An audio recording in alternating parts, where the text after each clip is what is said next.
दोस्तों कैसे हैं आप सब। आज की हमारी कहानी है संस्कारी बहू चाहिए।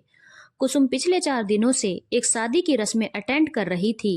मेहंदी, हल्दी, संगीत के बाद आज शादी थी। कुसुम अच्छे से तैयार होकर अपने पति और बेटी के संग समय से पहुंच गई। यह एक थीम वेडिंग थी जिसमें पारंपरिक लिबास में सबको आना था। सब काफी अच्छे दिख रहे थे। दुल्हन भी पारंपरिक लिबास में बहुत खूबसूरत लग रही थी। यूं तो दुल्हा दुल्हन काफी एजुकेटेड मल्टीनेशनल कंपनी में कार्यरत थे और आधुनिक विचार के थे। शादी भी लव कम अरेंज थी, परंतु शादी काफी पारंपरिक तरीके से हो रही थी। सारे रीति रिवाज को फॉलो कर रहे थे, छोटी से छोटी रस्में पूरी कर रहे थे। और यह डिमांड थी लड़के वालों की तरफ से, जिसे लड़की वालों ने सहर्ष स्वीकार किया।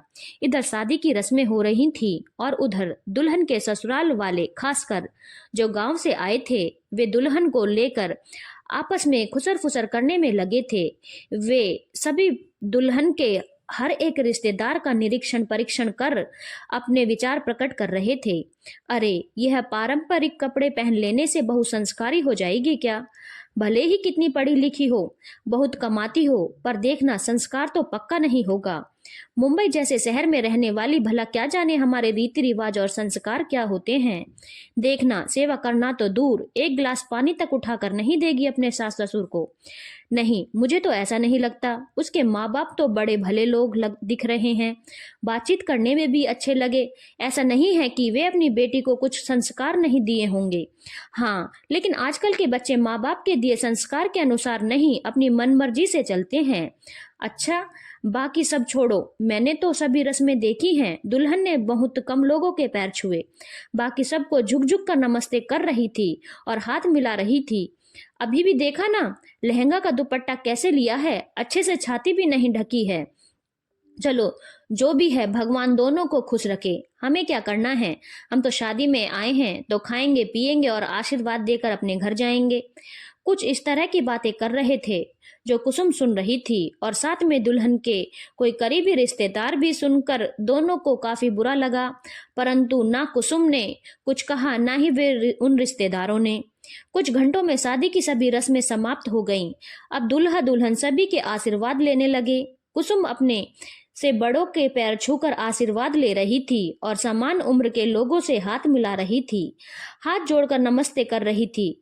तभी उसकी सास ने कहा, बहू, ये बुआ जी, ये बड़ी चाची और छोटी चाची सास हैं, और ये सभी ससुर जी।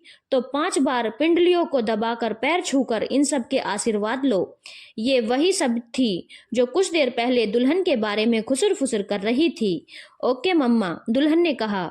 ओ बहू, यह मम्मा टम्मा कहना बंद करो और माँ जी कहकर बुलाओ। हमें यह शहरी भाषा पसंद नहीं आती, तो हमारे सामने तो कम से कम नहीं बोलो। अकेले में जो बोलना है वह बोलना। जी चाची जी, फिर मुझे चाची बोलो। अरे, मैंने कहा ना, हमें भी माँ जी कहकर बुलाओ।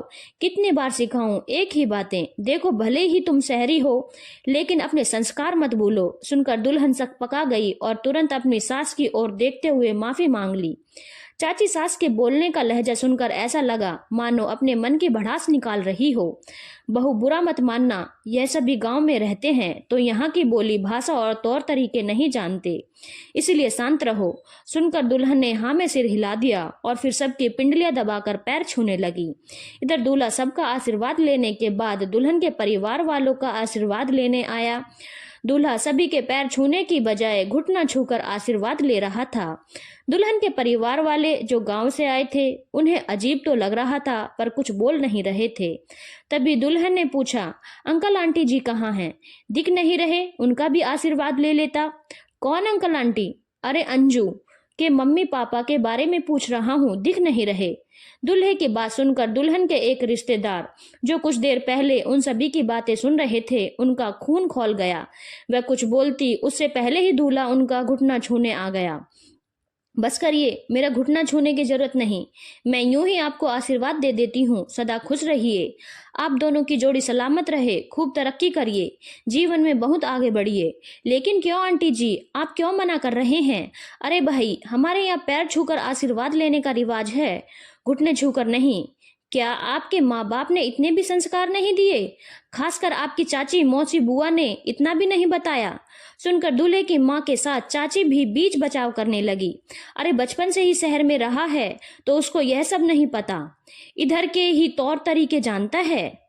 अरे तो मेरी भांजी भी शहर में पली बड़ी है, लेकिन वह तो पैर छूकर प्रणाम कर रही थी, फिर भी आप सबने पिंडलियां दबवाकर पैर छूने को कहा। यहाँ तक कि मम्मा बुलाने पर भी मना कर दिया। संस्कार बता रही थी और बेटे को संस्कार देना और सिखाना भूल गई। देखिए, किसी की बेटी में संस्कार देखने से पहले अपने बेटे को संस्कारी बनाइए। और हाँ दामाद जी, भला यह क्या तरीका है घुटना छूकर आशीर्वाद लेना और अपने सास ससुर को अंकल आंटी बोलना? क्या आपको मम्मी पापा बोलने में शर्म आती है? देखिए, अब तक जो बोले सो बोले, आगे से अंकल आंटी मत बोलिएगा। तब तक दुल्हन के साथ उसके मम्मी पापा भी आ गए।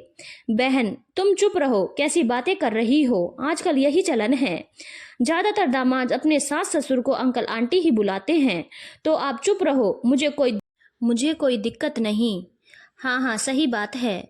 कुछ लोगों ने समर्थन किया। तब तक दुल्हन ने दूल्हे को धीरे से कहा, मैंने तुमसे कितनी बार कहा अंकल आंटी नहीं मम्मी पापा बोलो, लेकिन तुमने तो मेरी एक नहीं सुनी। अरे जब मैं अपने सास ससुर को मम्मी पापा जी बोलती हूँ तो तुम क्यों नहीं बोल सकते? एक छोटी सी बात को इतना ज्यादा बढ़ते देख दूल्हे ने समझदारी दिखाई और तुरंत अपनी भूल स्वीकार कर सबको पैर छूकर आशीर्वाद लिया। साथ ही साथ अपने सास ससुर को भी मम्मी पापा कहना शुरू कर दिया। इस शादी को तो कई साल हो गए, पर जब भी कुसुम इन दोनों को देखती है तो पिछले बातें याद कर हंसी जरूर आती है। धन्यवाद दोस्तों। अगर आपको कहानी अच्छी लगी हो तो चैनल को लाइक, शेयर और सब्सक्राइब करना ना भूलें।